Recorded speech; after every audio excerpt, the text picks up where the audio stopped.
So now we come to our second section with this question, a deceptively simple question.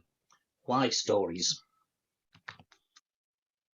Well, we're going to have to do just a very short, very compressed tour through cultural change in order to understand this question.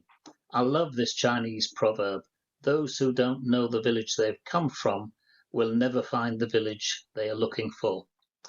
So just for a moment, let's think about the village we've come from, the culture we've come from, the place we find ourselves in today.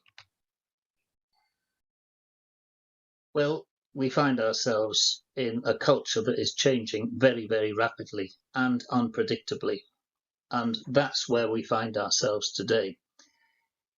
Culture is changing so rapidly and so unpredictably that none of us can be certain what will happen next week, let alone in 3 years' time, still less in 10 years' time.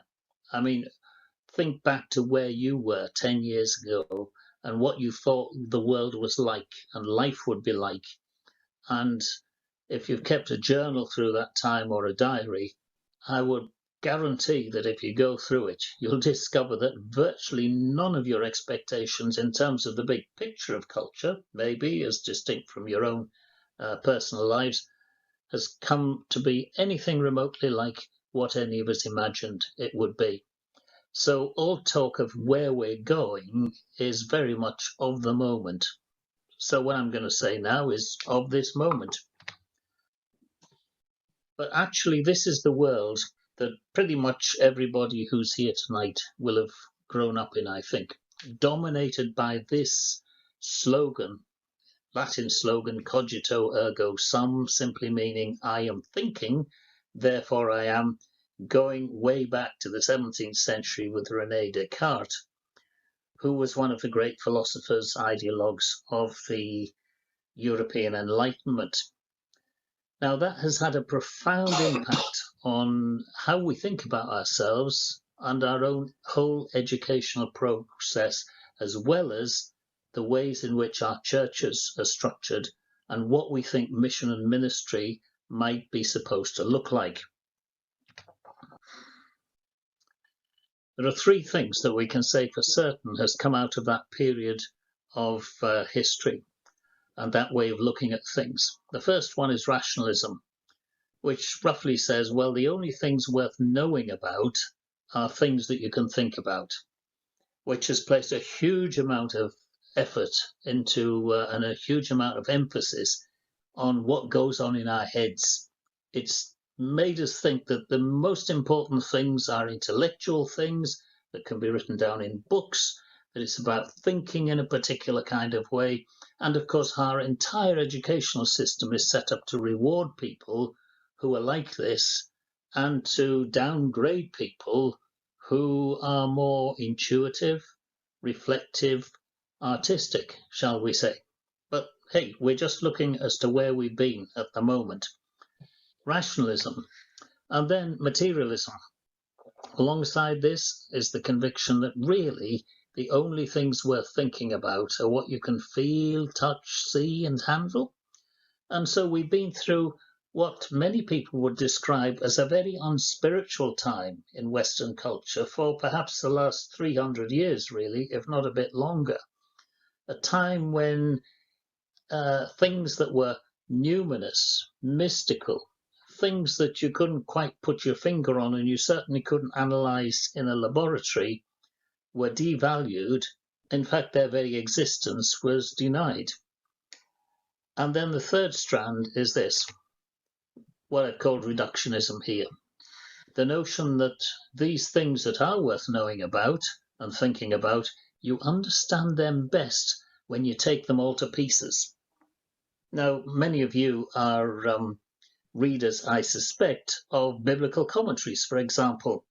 And you don't need to look far in the commentaries on Mark's Gospel, let alone other bits of the Bible, to discover that many of them are obsessed with taking the text to pieces, working out how it was put together, who copied and pasted what, analyzing, classifying, fragmentation, And ultimately, of course, that's a way of dominating the text rather than allowing the text to speak to us.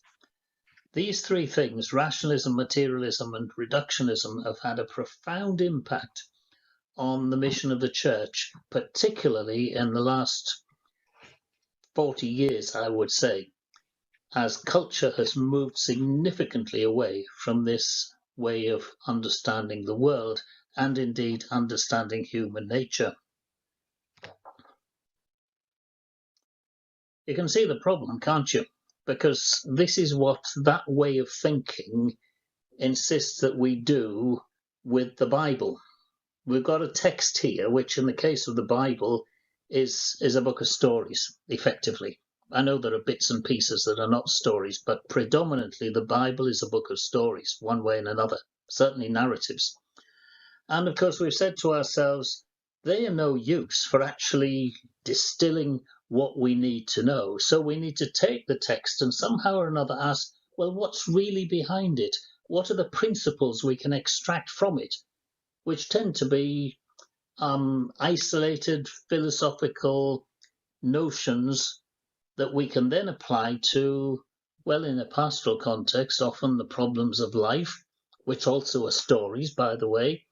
And so instead of just taking the stories, we say, well, what's behind them? How can we understand? Take it to pieces.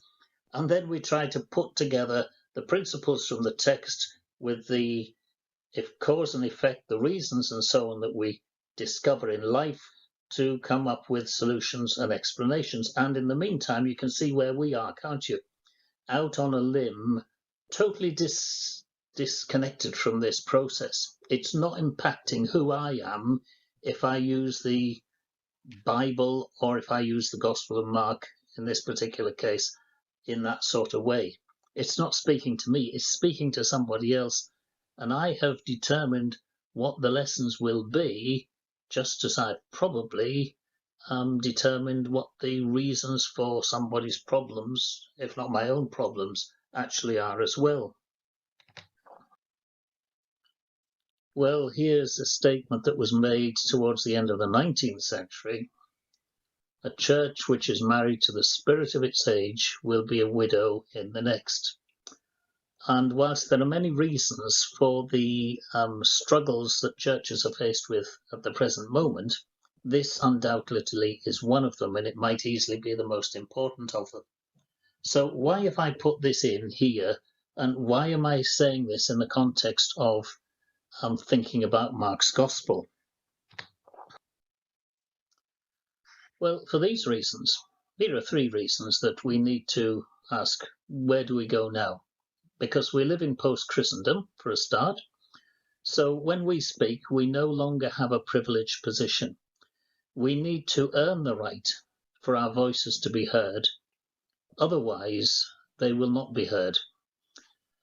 There's a significant disillusionment today, even more than if we were talking here 5 or 6 years ago, with words and ideas, because our world is dominated and bombarded by fake news, by my truth, which may or may not be the truth, and so on. People are fed up with words and ideas, but at the same time, there's an explosion of storytelling. I mean, think about it.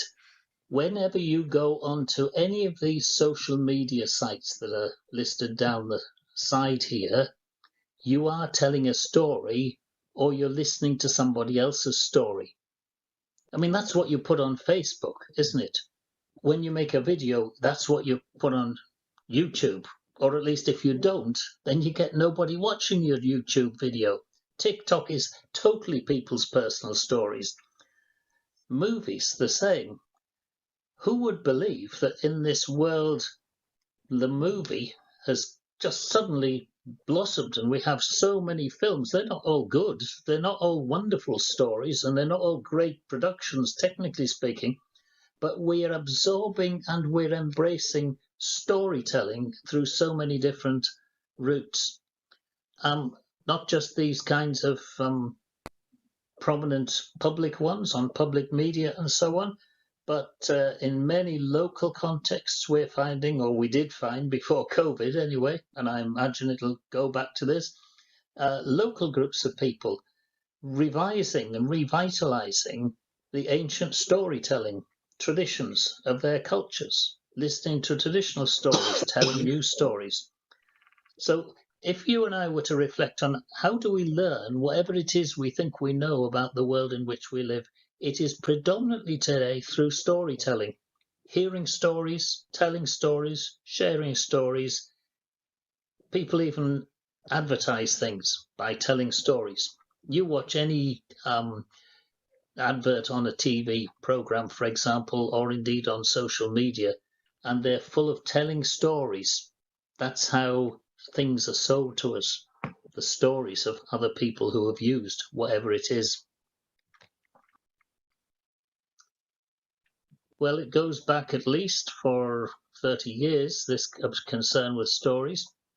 Douglas Copeland is a Canadian novelist who wrote a book back in 1991 called Generation X, which incidentally he was the person who coined that terminology.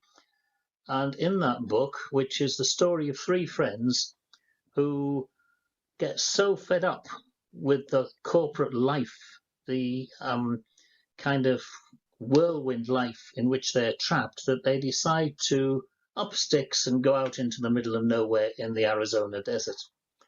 And this is a conversation that they have while they're there. He comments, "It's not healthy to live life as a succession of isolated little cool moments. Either our lives become stories or there's just no way to get through them. We know that's why the three of us left our lives behind us and came to the desert to tell stories and to make our own lives worthwhile tales in the process." That statement bears some reflection time, I think. It's not healthy to live life as a succession of isolated little cool moments. Daniel Pink is an American cultural analyst who wrote, again, back in 2006, he wrote that what we need today in what he called the conceptual age, which he meant we're making it up as we go along, we're reinventing culture. He said we need creators and empathizers, pattern recognizers, meaning makers, artists, storytellers, caregivers, consolers, big picture thinkers, because these are the people who, well, he said back then, will be the influencers. Actually, there's no question that they now are the influencers when you look on social media.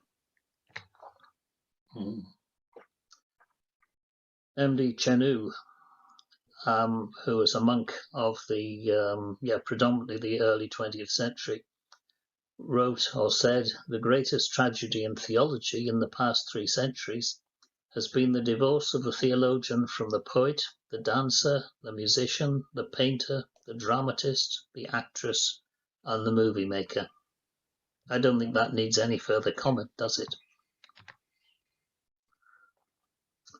Here's another one, just to convince you that I'm not making all this stuff up.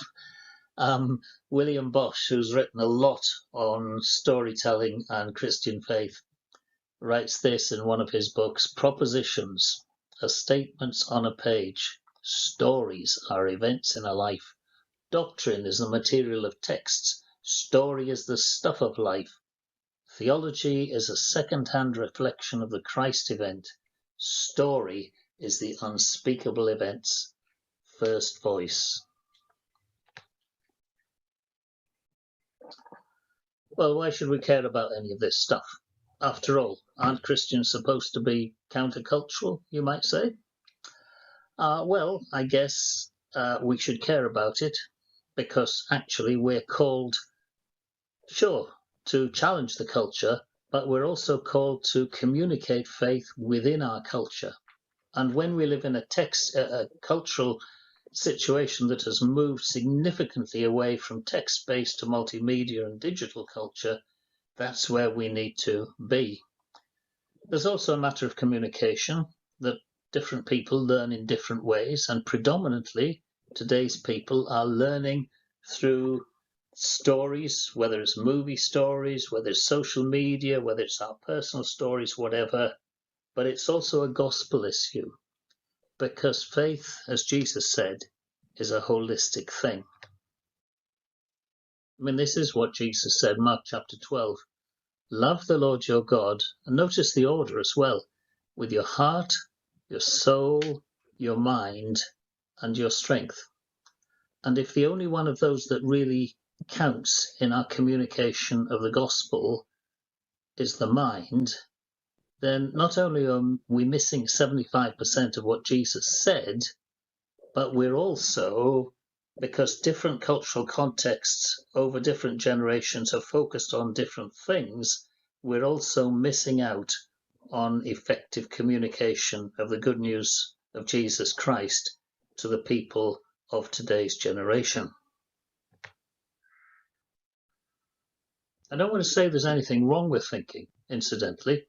I am a thinker, I think. But Abraham Maslow, in his introduction to his report on car workers and their lives in the American city of Detroit, writes this. He said, if the only tool you have is a hammer, you tend to see every problem as a nail. And if you only have one communication tool, and you're determined to use it, even if it doesn't make much sense to anybody else, then I can see why you might think you have a bit of a problem. It's not that there's something wrong with the hammer. A hammer's a great thing for nails. But if you, like me, have on silly occasions tried to deal with a screw by using a hammer, you'll know that it's not a good idea. Once or twice, I've tried to remove screws by using a hammer, you know, a claw hammer, stick it under the head of the screw and try and pull it out. Well, you're bound to split the wood pretty much, probably hurt your fingers into the bargain, because it's not the right tool for the job. What is the right tool for today's communication of the good news of Jesus? Well, I guess we're going to have a conversation about that, aren't we?